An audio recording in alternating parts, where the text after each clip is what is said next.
Dear students, I welcome you all to the teaching session on Bacon's essays. Earlier, we have completed a couple of Bacon's essays.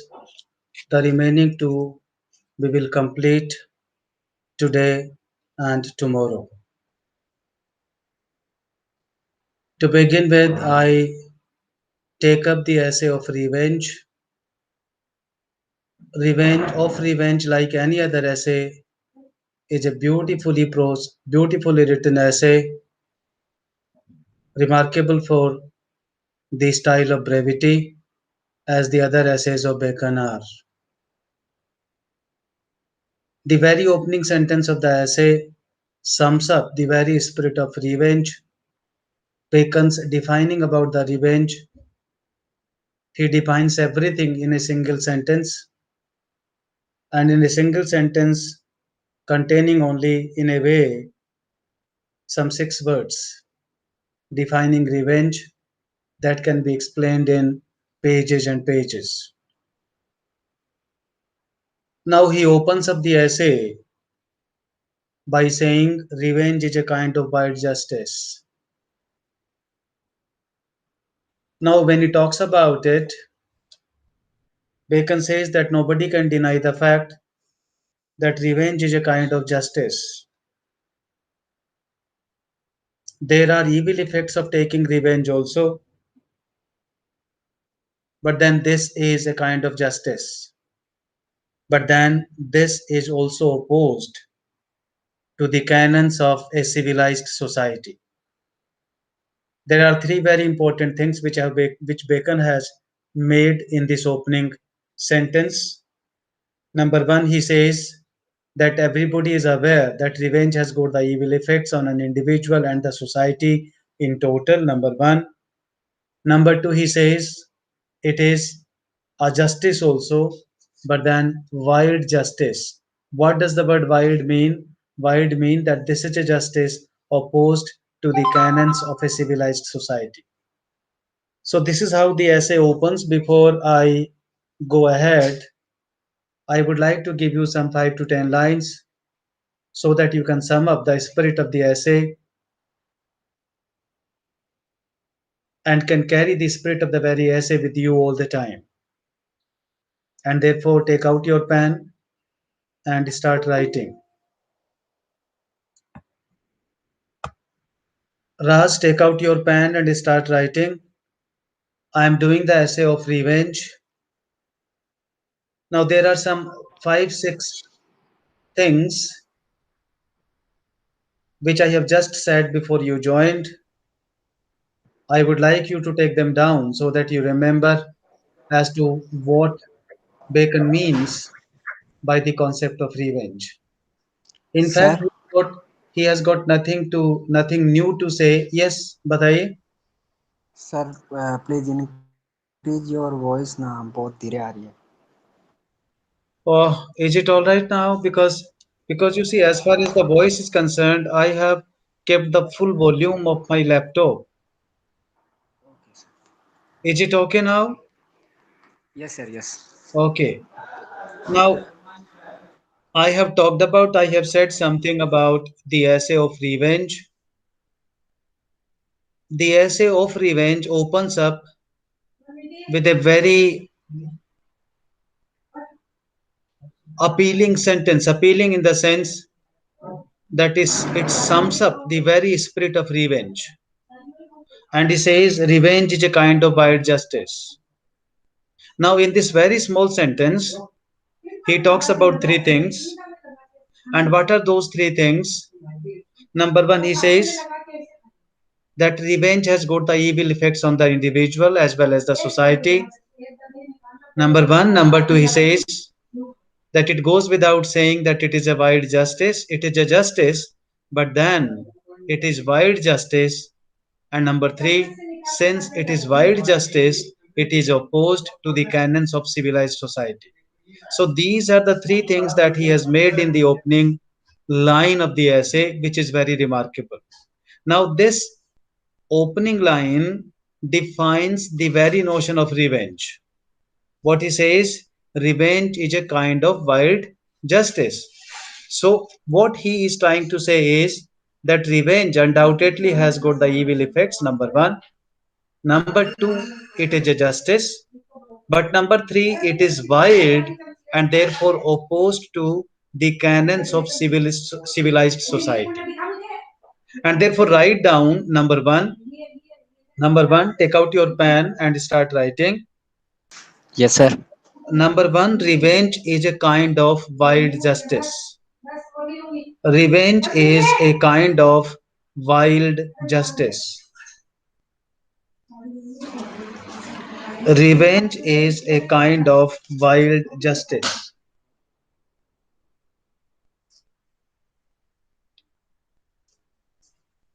Yes, sir. Number two, revenge is to be discouraged. Revenge is to be discouraged because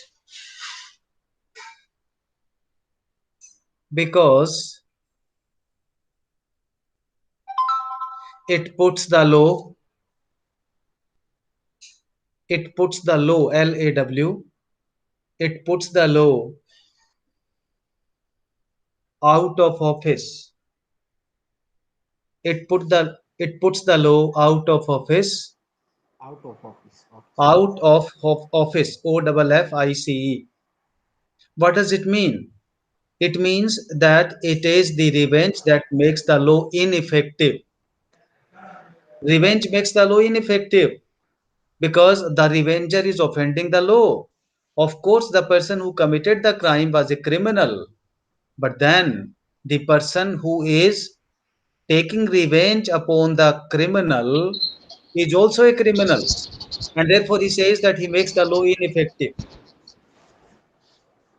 Under the same topic, the sub point number two, sub point, because we are talking about why revenge is to be discouraged. So the point number one that he says is that it puts the law out of office. Number two, इसी point में number two,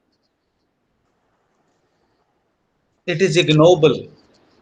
It is ignoble, IGNOBLE. What he means to say when he says revenge is ignoble, he means to say that this is not a noble activity. This is not a good activity. Taking revenge upon somebody is not a good activity. Number three, इसी point में number three, that which is past, that which is past, that which is past is gone, is gone and irrevocable, is gone and irrevocable. IRREVOCABLE,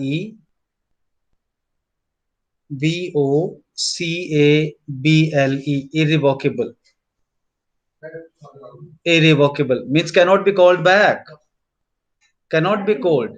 यानी कि आपने revenge अगर लेना भी चाहते हैं आप, तो जो क्राइम जिसने किया है और जिसके कारण जो डैमेज हुआ है, that cannot be, that cannot be attained again, means that is gone, and therefore it is all useless to take revenge. And point number four, इसी पॉइंट में, इसी पॉइंट का सब point four, it ignores the weaknesses, it ignores the weaknesses and selfishness, and selfishness of man's nature, selfishness of man's nature. And above all, what he says that we are not mindful of the fact that basically there is an inherent weakness in every human being when we are taking revenge. And therefore, for that inherent weakness, he must be forgiven by the person who is adamant on taking revenge. चौथा कारण कहता है कि revenge को क्यों discourage किया जाना चाहिए, क्योंकि ह्यूमन नेचर में वीकनेस होती है, और उस वीकनेस के कारण कोई आदमी ने अगर क्राइम कर दिया, इसका मतलब ये नहीं कि उस पर हमेशा उसको रिवेंज के माध्यम से मिटिगेट किया जाए, उसको रिवेंज के माध्यम से बताया जाए. Because let us try to comprehend the fact that every human being has got some inherent weaknesses. Right now, point number three. Point number three. Yes, sir. Revenge is noble. Revenge is noble when it is taken openly. Revenge is noble when it is taken openly.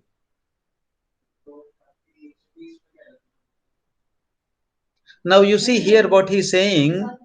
There is some consonance of the ideas with that of Shakespeare, because this is what Shakespeare indirectly also says in the play Hamlet. Bacon also connotes, and that is why I said that there is a theory. And what is that theory? The theory about Shakespeare, it is being said that in fact there was no Shakespeare in reality. It was Bacon who wrote the plays of Shakespeare. And because he was afraid of the fact that he would not be able to reach the post of chancellor, he decided to write a under a different name, and that different name was Shakespeare. So revenge is noble, he says. Revenge is something noble when you challenge the person that I will take revenge upon you. All right, in that case it becomes noble because you are challenging. But when you take revenge secretly, that cannot be forgiven. All right, it is a good activity. When you tell, for example, when we are telling the country China that you will be punished for the activities that you are doing on the border of this country, he says that this is very noble. Because you are challenging the enemy in the open. But on the other hand, the offense that was committed by China, if you remember, the year 1962, when China attacked this country, चीनी चीनी Hindu bhai bhai. This was the slogan that was cited by the Chinese, and under this slogan, they attacked, they usurped the land of India, and then and then invaded India. So that cannot be called a good act. This is what he is trying to say. All right. So point number three: revenge is noble when it is taken openly. Clear? Yes, sir. Okay. Next point. Point number four. Point number four. Revenge is revenge is most allowable. ALLOWABLE. ALLOWABLE. Allowable when it supplies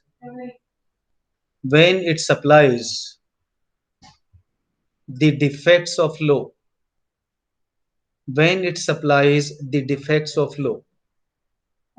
When he says that there is no law to punish a criminal, and then a person is taking revenge upon the wrongdoer, in that case he says what it will do, it will fulfill the defect of the law. कहता है अगर wrong doer पर को punish करने के लिए कोई कानून नहीं है और उसके लिए रिवेंज लिया जाता है, तो वो क्या होता है, ये कानून की कमियों को पूरा करता है. Because otherwise the revenger would not have taken the revenge. He had to take the revenge because there was no law to punish the wrongdoer, and therefore he took the revenge. Right now, the next point: revenge keeps revenge keeps one's wounds green. One apostrophe s, one's wounds, WOUNDS, one's wounds green. कहता है revenge कभी भी घाव को सूखने नहीं देता है. Right, when you are adamant on taking the revenge, you are burning with jealousy, envy, and a feeling that I have to do some harm to the enemy who did me this wrong. All right, so it never heals up your wounds. ठीक है? Yes, sir. The next point: the injuries from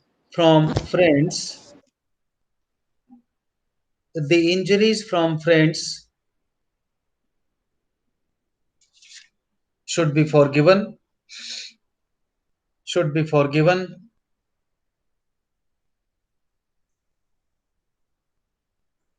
comma, not avenged. Not avenged. Avenged. Avenged. Now here Bacon is saying that if a friend has done you some harm, he must be forgiven, he must not be avenged. उस पर आपको प्रतिशोध की भावना से उसके against में काम नहीं करना चाहिए. This is the suggestion given by Bacon. And the next and the last point about this essay, public revenges are public revenges are generally fortunate. Public revenges are generally fortunate,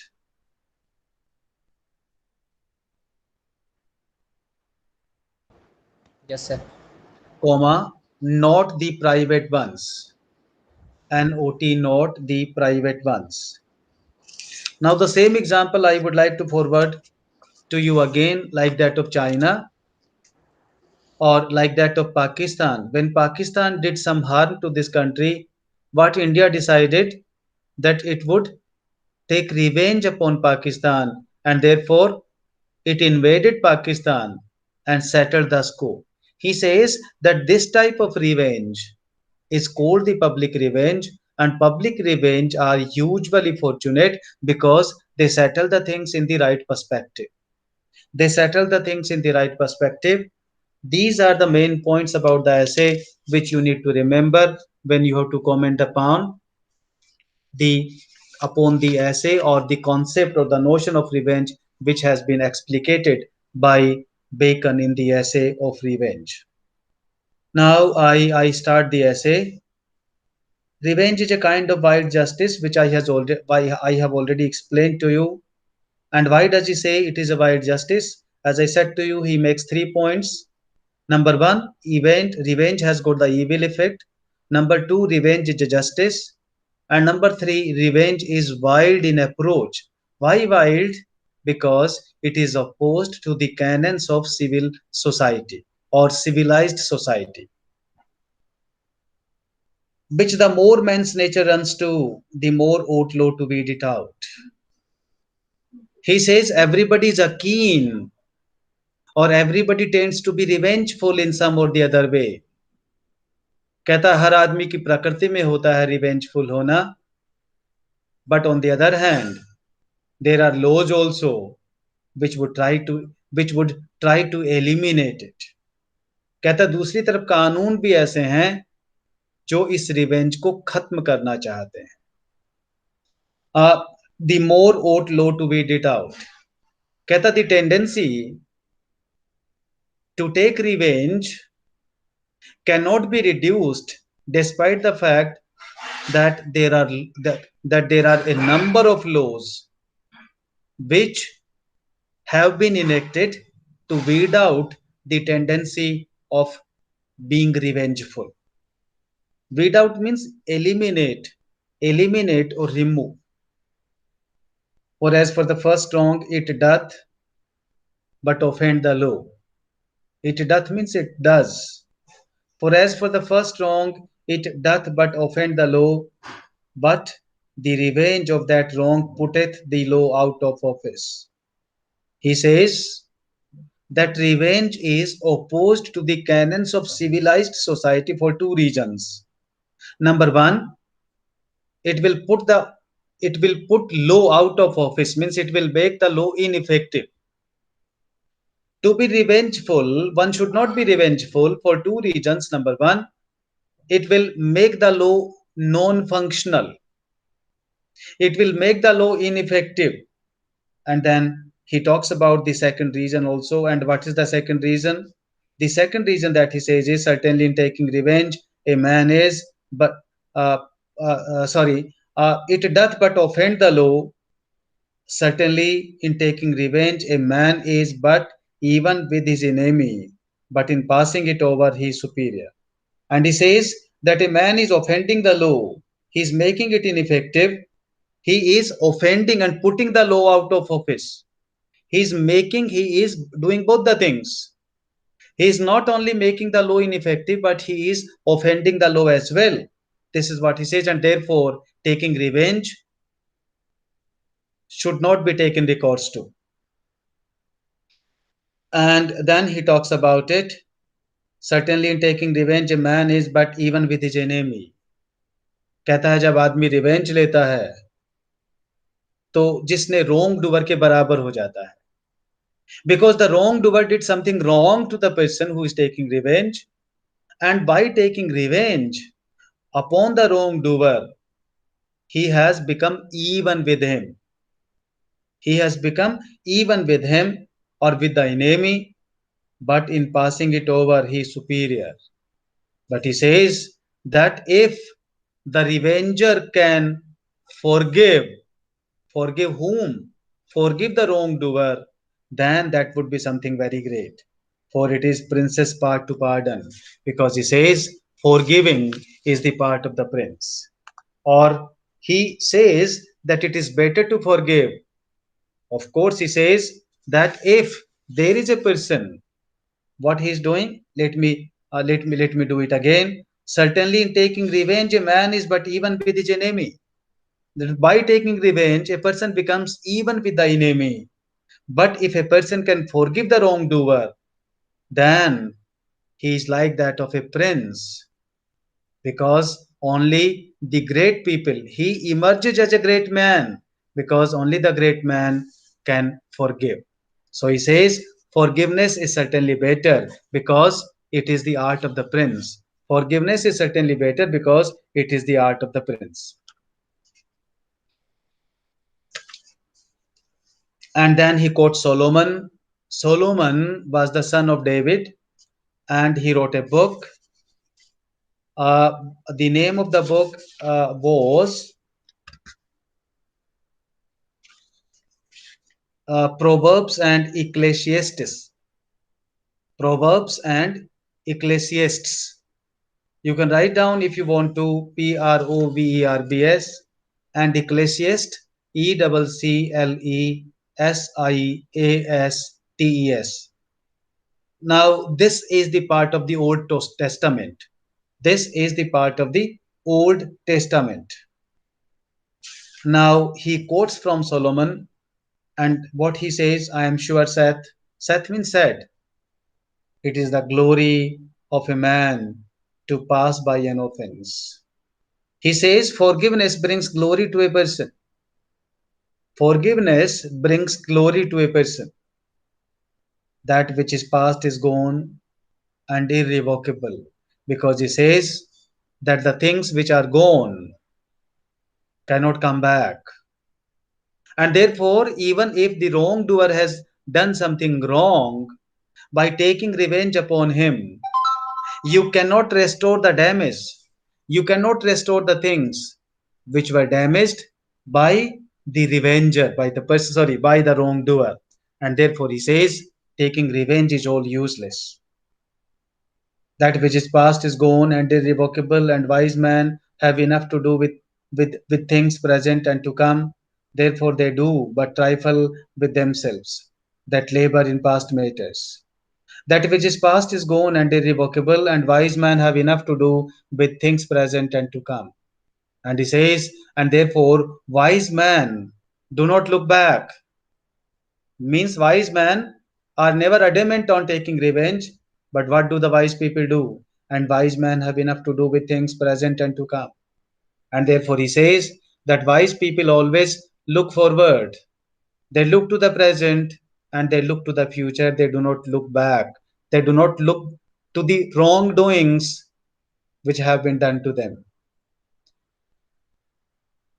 Therefore, they do but trifle with themselves that labor in past matters. And therefore, they trifle means they do not pay any attention at all.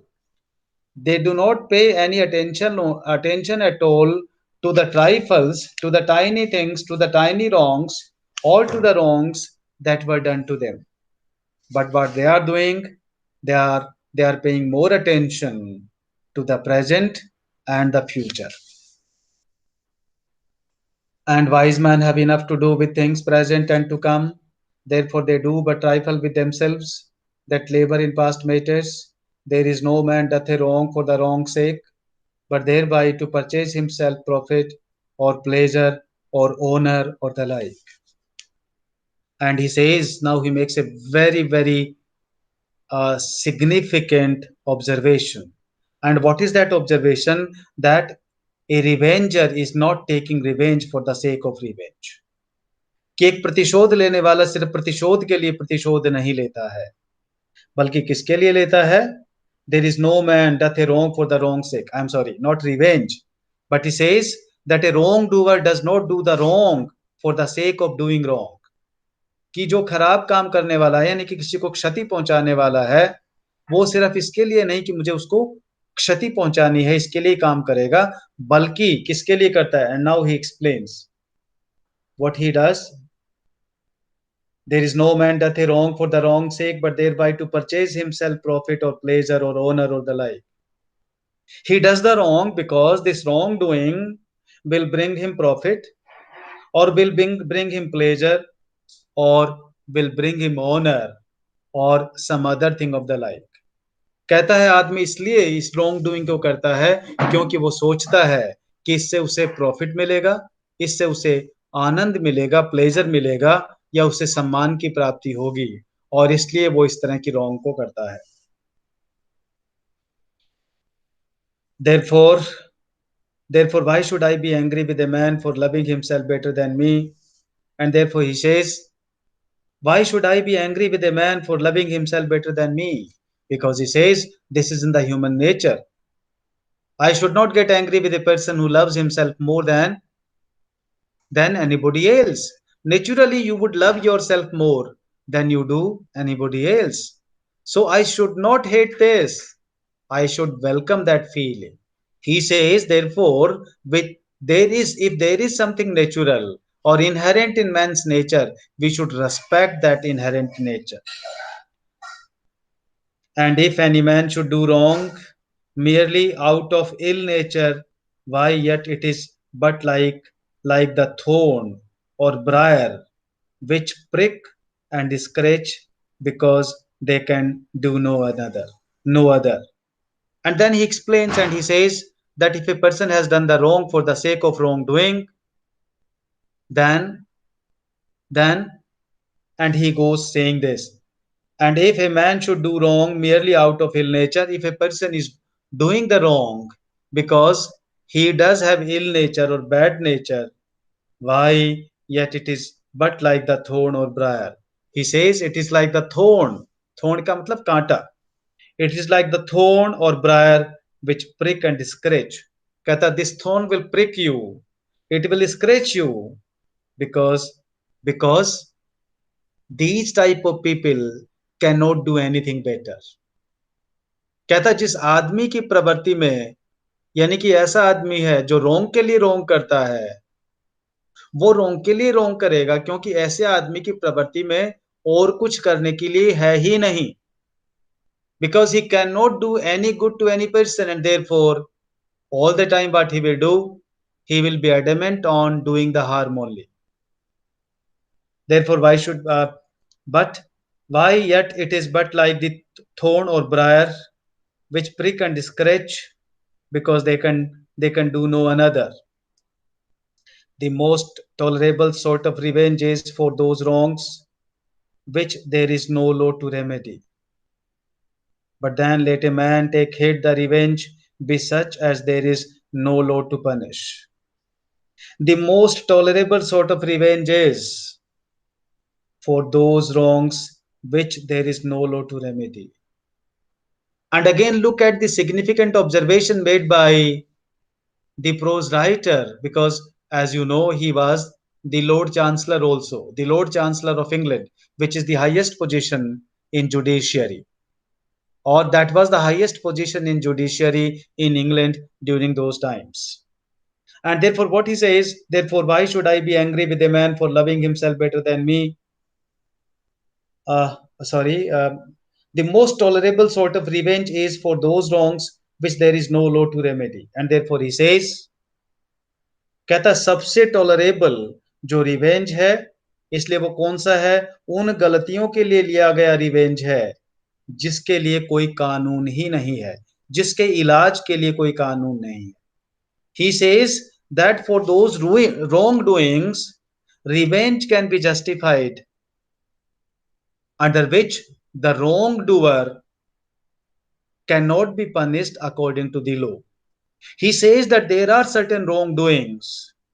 For those wrongdoings, it will be justified to take revenge because no law exists for taking for punishing the wrongdoer. For punishing the wrongdoer. But then let a man take heed. Heed means pay attention to.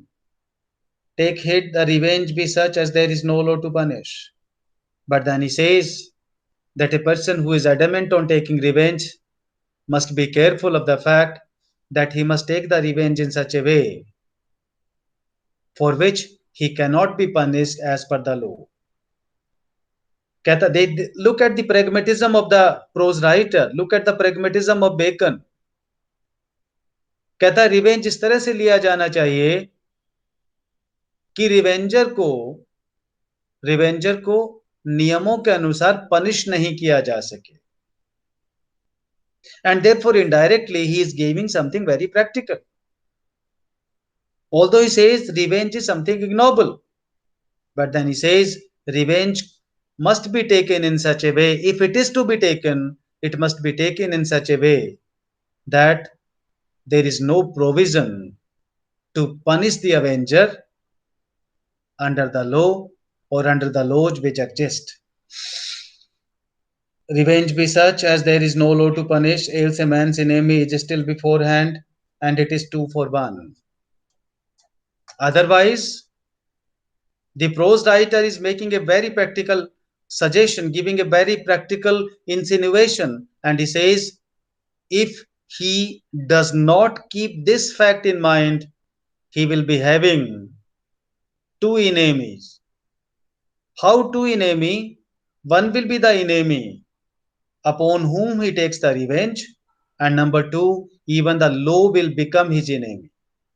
कहता है अगर आदमी इस fact को अनदेखा करके revenge लेता है तो वो अपने जो जो जो दुश्मन है उनकी संख्या को 2 गुना कर देता है. एक तो वह आदमी जिस पर उसने रिवेंज लिया वह उसका दुश्मन हो गया, और दूसरा कानून उसका दुश्मन हो गया. तो 2 दुश्मन उसने इनवाइट कर लिए. Else a man's enemy is still beforehand, it is 2 for 1. Some when they take revenge are desirous, the party should know whence it cometh. Some when they take revenge are desirous, the party should know whence it cometh. And he says, therefore, some people are of the opinion that this fact must be kept into mind. And thereafter he makes again an observation, and the observation, what he means to say is that some people are of the opinion that revenge should not be taken secretly, and the party upon whom you are going to take revenge upon, they must know that you will be avenged, that they will be avenged. कहता है कुछ लोगों की ये राय है कि उस party को जिस पर रिवेंज लेना है उसको ये पता होना चाहिए कि उस पर रिवेंज कब लिया जाएगा.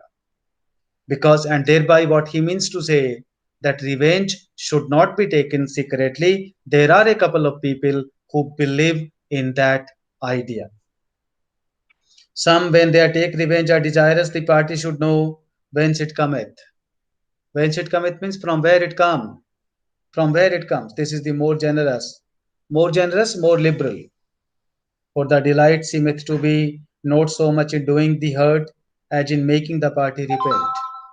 Because he says, this is more generous, this is liberal.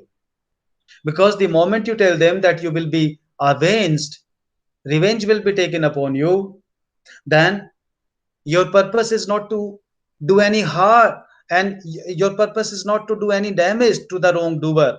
You don't want to hurt him. आपका उद्देश्य उसको नुकसान पहुंचाना नहीं है, बल्कि आप क्या कर देते हैं? Now that person will be repenting for the wrongdoing that you have done. And thereby, the prose writer says that you have fulfilled your purpose. If the wrongdoer is repenting, if you make him repent by telling him that I will take revenge upon you for this wrongdoing, then the very purpose, in that case, he says that the wrongdoer will repent, and when he repents, the very purpose of revenge gets completed. All right, there is, in that case, he says that there exists no reason for taking revenge. This is the more generous, for the delight seemeth to be not so much in doing the hurt as in making the party repent, but base and crafty cowards are like the arrow that flieth in the dark. Crafty means shrewd, निम्न श्रेणी के लोग. Base and crafty, these are the people who are shrewd, the people who belong to a very means the people who do not have a very good nature. All right, not good natured, they are the people who do have or who possess the nature of a devil. But base and crafty cowards are like the arrow that flieth in the dark. He says, but crafty people, but shrewd people are like the arrow which fly in darkness. कहता shrewd people उन बाण की तरह से होते हैं जो darkness में उड़ते हैं, जो अंधकार में उड़ते हैं उनकी तरह से होते हैं. Means they do not know the purpose which they are going to serve, because the arrow that is thrown in the darkness by somebody, now the person who has thrown that arrow in the darkness is not aware whom it is going to hurt. Means they are the purposeless people. They are the purposeless people.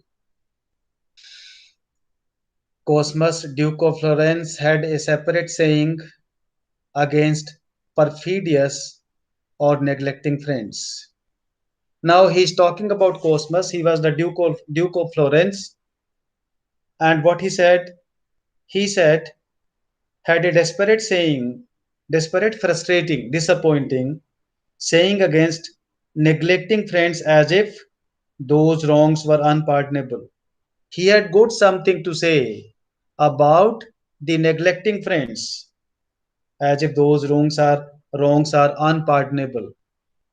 What he means to say, he has got the things to say in such a way as if those things cannot be pardoned, as if those things cannot be pardoned at all.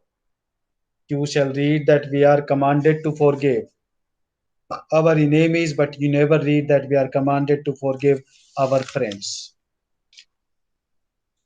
And therefore he says, और देखिए कितना minute observation है. He says that in our scriptures we find that we should forgive our enemy, but nowhere will you find that we should forgive our friends also.